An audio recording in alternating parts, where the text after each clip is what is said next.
लागतं. वृद्धाश्रमाच्या शांत भीतींमध्ये अनेक आठवणी अपूर्ण संवादाने ओढ दडलेली असते.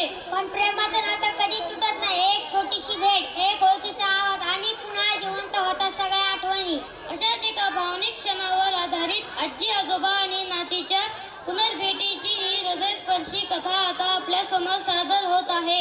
मनापासून टाळ्यांच्या गजरात स्वागत करूया या सुंदर सादरीकरणाचं.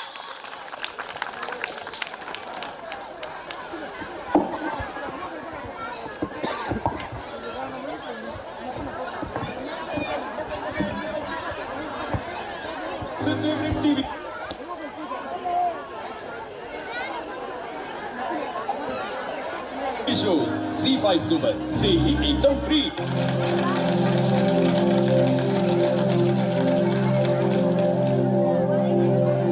अरे पोरांनो, तिकडे काय करतायत? या लवकर.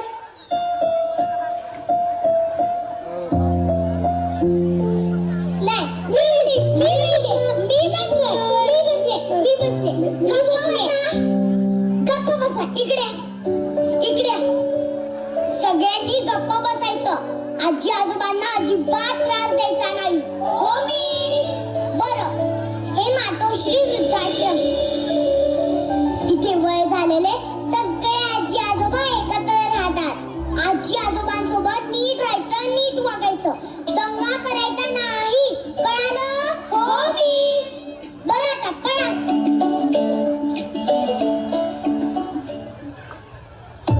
आओ चला लवकर, किती उशीर करताय तुम्ही? आलो.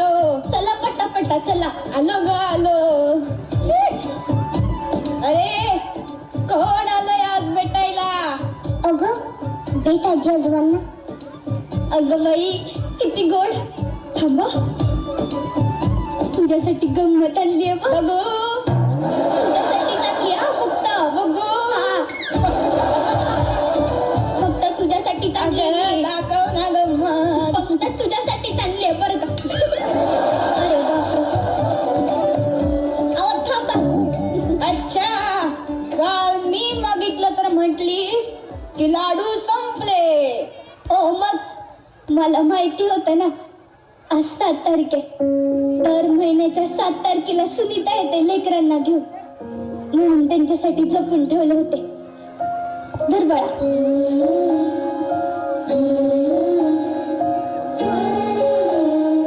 OMG, माझी आजी पण सेम असेच लाडू बनवायची.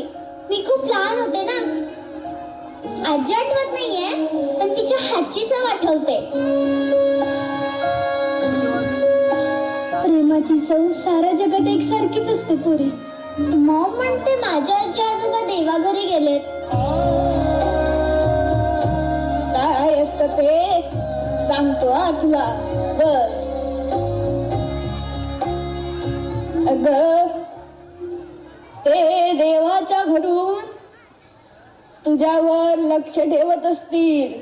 हा, तुम्ही या घरी का आहात? तुम्हाला नाही येत नातवांची आठवण? येते ना, खूप येते. असो, हा असो. सुनीता, दर महिन्याला 7 तारीख येतेच आणि तू असे गोड गोड पाहुणे आम्हाला भेटायला घेऊन येतेस. म्हणूनच जगतोय बघ आम्ही, नाहीतर केव्हा. ओ गप्प बसा तुम्ही. आधी मीच जाणार आहे. अजिबात नाही. आपलं काय ठरलंय? आधी मी जाणार. आपलं असं काहीच ठरलं नव्हतं. आधी मीच जाणार. माझं वर बोलणं झालंय. हा, माझं पण वर बोलणं झालंय. आधी मी जाणार. आधी मीच जाणार. आजी आजोबा, तुम्ही लहान आहात का? हे पाहुणे काय समजतील तुम्हाला की हे आजी आजोबा तर भांडण करतायत? तुला सांगतो सुनीता, कधी भांडण, कधी रुसवा. दिवसभरासाठी विषय मिळतो आणि जगण्याला निमित्त. इथं बघ पोरी. अगं, हसते का? मी लहान असताना माझी आजी सुद्धा माझं तोंड असंच पुसायची. अगं पोरी, जगात कुठेही जा, बापाची कौतुकाची थाप आणि आईच्या पदराचं माप सारखंच असत. तुम्हाला घरची आठवण येत नाही? येते ना, पण आता दोघच एकमेकांचं घर झालंय बघ. खरंय, तुटलेल्या लाकडावर पाखरू येऊन बसावं, कसं होतं बघ तुम्ही आल्यावर. माई काका, तुम्हीच म्हणतात ना, जुनं आठवायचं नाही आणि मागचं साठवायचं नाही. अगं, तुला कसं माहिती आहे वाक्य? माझा डॅडा बोलतो. कुठे राहतेस तू बोली? वरद गणपती आहे ना, त्याच्या समोर घर आहे आमचं. नाव काय तुझं पूर्ण? आसावरी संदीप पाडळकर.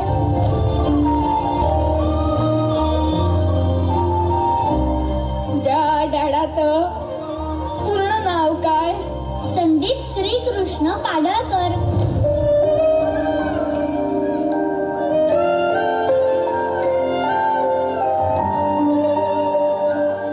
श्रीकृष्ण पाडळकर.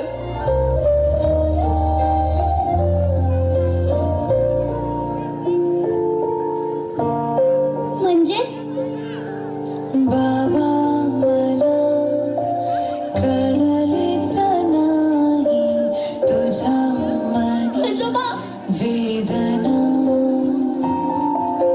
कशी मीरा आजी, बोल कुठे जाऊ मला काही समजेना. साधही घालते लाडकी तुला जगण्यात दिला माझ्या जीवात अर्थ खरा. आजोबा. बाबा थांबणारी तू जाऊ नको तुम्ही मला सोडून इथे का ना? मी रोज रात्री तुमची आठवण काढायचे. संध्याकाळी सोसायटीच्या मंदिरात सगळ्यांचे आजी आजोबा यायचे. फक्त तुम्हीच नव्हते. मम्मी घर नाही सोडलं ग परी. सरस्वती, ते काय नाही, तुम्ही आता चला माझ्यासोबत. आपण आपल्या घरी जाऊ. नाही बा, तू जा आणि आम्हाला इथे भेटायला यायचा. तुम्ही येताय की नाही? नाहीतर मीच इथे थांबते. बाळा, मम्मी डॅडी तुझी वाट बघत असतील. तुझ्याशिवाय नाही राहू शकत. ते तुमच्याशिवाय राहू शकतात ना, मग मी पण त्यांच्याशिवाय राहू शकते. बापरे, मी इथेच राहणार, नाहीतर तुम्ही माझ्यासोबत घरी येणार. थांबा. मिस, प्लीज तुमचा फोन मिळेल?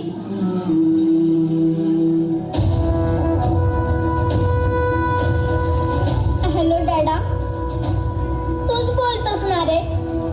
खोटं बोललं की देव बाप्पा कान कापतो. तू तर खूप मोठं खोटं बोललास माझ्याशी. पण मी देव बाप्पाला सांगेन की माझ्या मम्मी डॅडाचे कान नको कापू. आई वडील वृद्धाश्रमात आणि मुलं पाळणा घरात ठेवणं तुमची मजबुरी आहे. पण डॅडा, मला आजी आजोबा भेटले.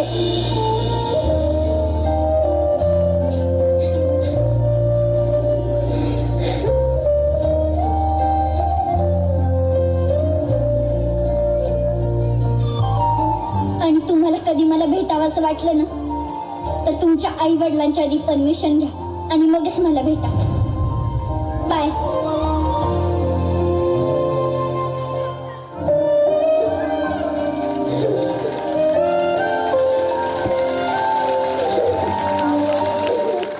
झी5 ॲप डाउनलोड करा आणि पहा सर्व एपिसोड्स एक